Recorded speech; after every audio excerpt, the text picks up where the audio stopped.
So great information, great insight from Martin. I think you'll start to see the AI concepts and some of the RAG concepts shine through as we talk about this use case around OCR, or optical character recognition.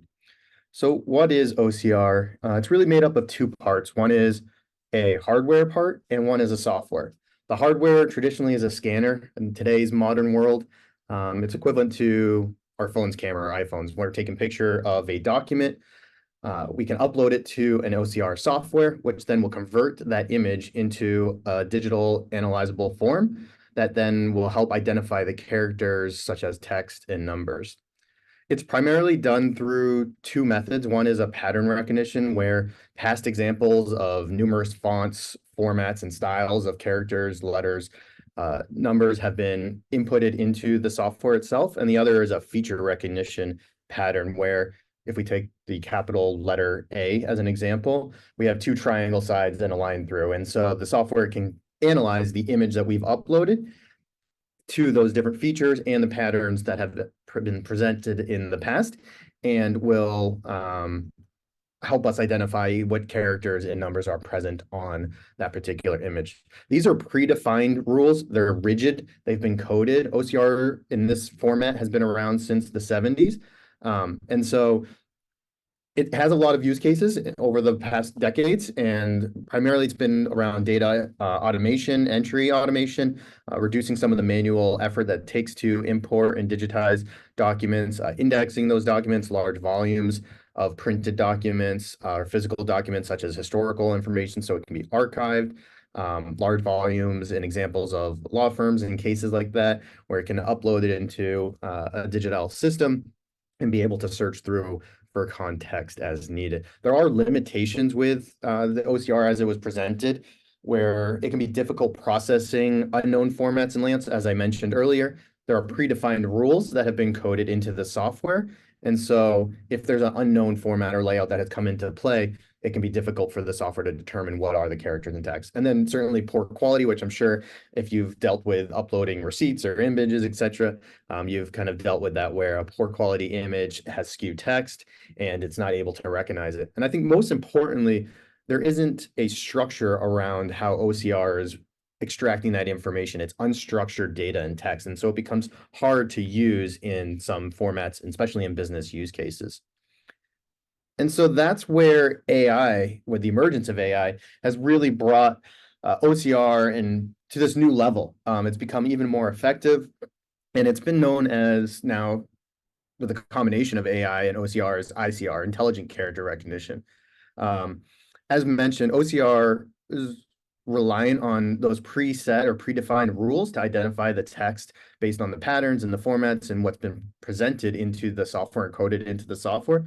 But now with AI and the models that exist, those can continuously learn from all the different examples that are out there, and it can make better decisions. It can help us interpret different fonts, different languages, different styles, and really get in-depth extraction from those OCR images and documents. So we get improved accuracy of those uploaded documents. We get better data quality out of poorly scanned documents, or something like handwritten where it's not very legible. It can do a better job of providing context and identify those characters. It can adapt to numerous document formats. So you have a lot more flexibility in the use cases where you can use a technology like OCR and AI. The rules don't become outdated as the models are being continuously updated and learned from all the different data sets that exist out there in the world. And then lastly, to make it even more valuable in a lot of these business use cases, is we can structure the data. So we can add a layer of AI on top of the extraction of the information and put additional logic on top of it to then enhance our use case, which we'll show here in a few minutes. So why are we kind of talking about OCR in this AI webinar? Well, this is really just one example of where AI has improved or broadened the usage of an existing technology, as Martin kind of alluded to in his section as well.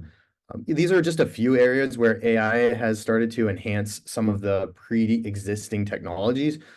Items like natural language processing. So again, kind of filtering into that RAG concept here where we can interpret and generate human language at a much better scale. Machine translation, sentiments, chatbots, voice assistants, all of those come into play and now are brought to this new level with AI included into NLP.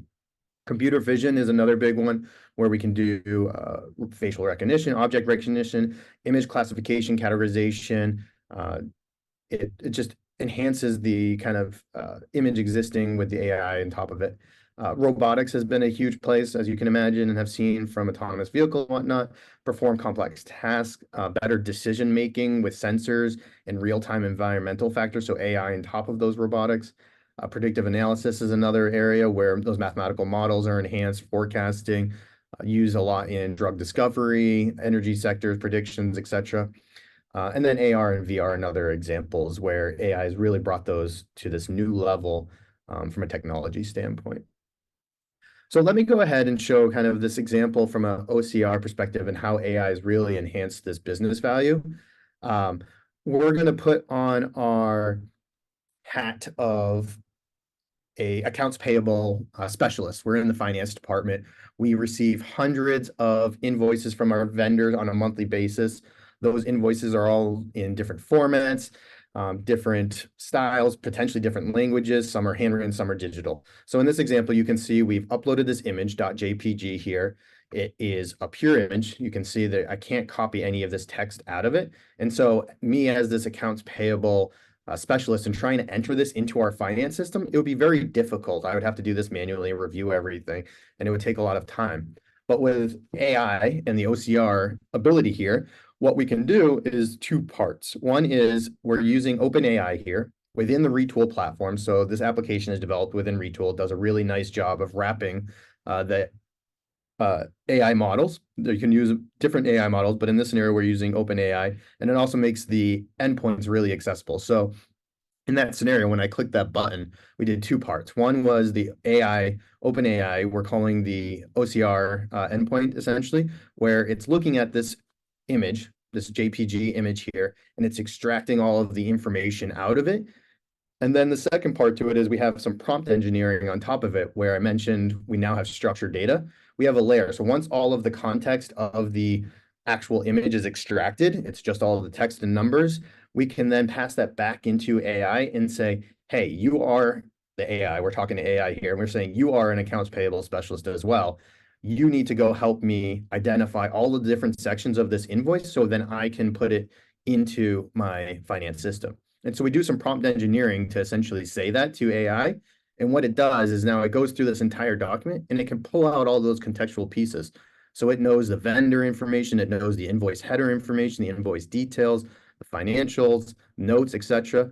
And on the right-hand side here, this is kind of our pseudo finance system where it's automatically mapped that information to us. So you can see it has all of the vendor information here in the top right. It has the invoice details right here in this table, the notes, the financial information. So it's able to extract the information from the document through AI with some prompt engineering. It's now structured all of that information into a usable format and automatically mapped to our finance system. And even more, let's say we're connected to a NetSuite underneath the hood here in the system. We can have multiple different data systems coming into our finance overlay here, or input from the invoice perspective. And you can see it's automatically mapped our internal vendor IDs just based on this image from an invoice perspective. And so me as this accounts payable specialist, I can reduce a lot of the manual work that I was doing previously, and I can go ahead and save that, and it automatically goes right into our finance system, and I don't have to worry about any potential manual issues or updates, etc. And even if there were some potential issues where the system may have made a mistake, we could go ahead and edit that right there in our application. But a lot of the legwork has been done for us. And you can even see this handwritten invoice that I made with really bad handwriting, like the word description down here. The P looks like an A. As I mentioned, maybe in past OCR examples, because of some of that feature recognition, that would look like an A.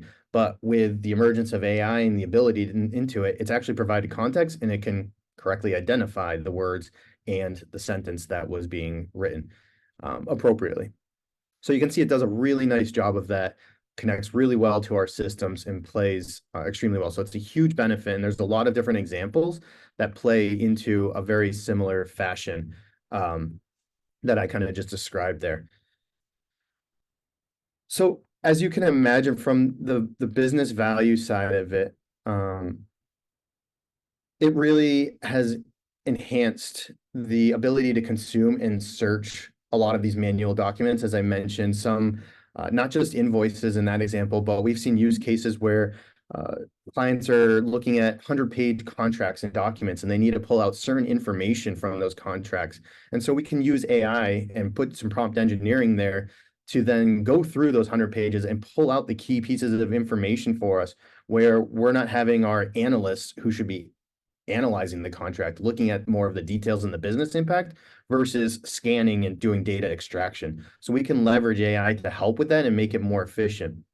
In the example that we just showed before with the accounts payable, it reduces a lot of the manual errors and subsequently reduces the time and the cost for human in the loop type of workflows. So with large data sets, you get more efficiency, reduce costs, reduce time, and better value out of your current resources and what they're looking to do.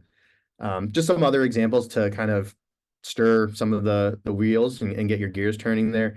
If there's QA that's testing in a manufacturing floor, maybe that's done on paper, you can ingest those into a system that we've, as part of that example, where it can look at the OCR image and then extract it and put it into your work system, your work management system. Inventory counts, maybe they're done by paper, extracting the PDFs, as I mentioned, work orders, all those type of things and activities can be utilized in a very similar use case and fashion and really enhance some of your business workflow and organizational processes. So with that, I will now pass it over to Zach Barrett, who's going to talk about developer empowerment.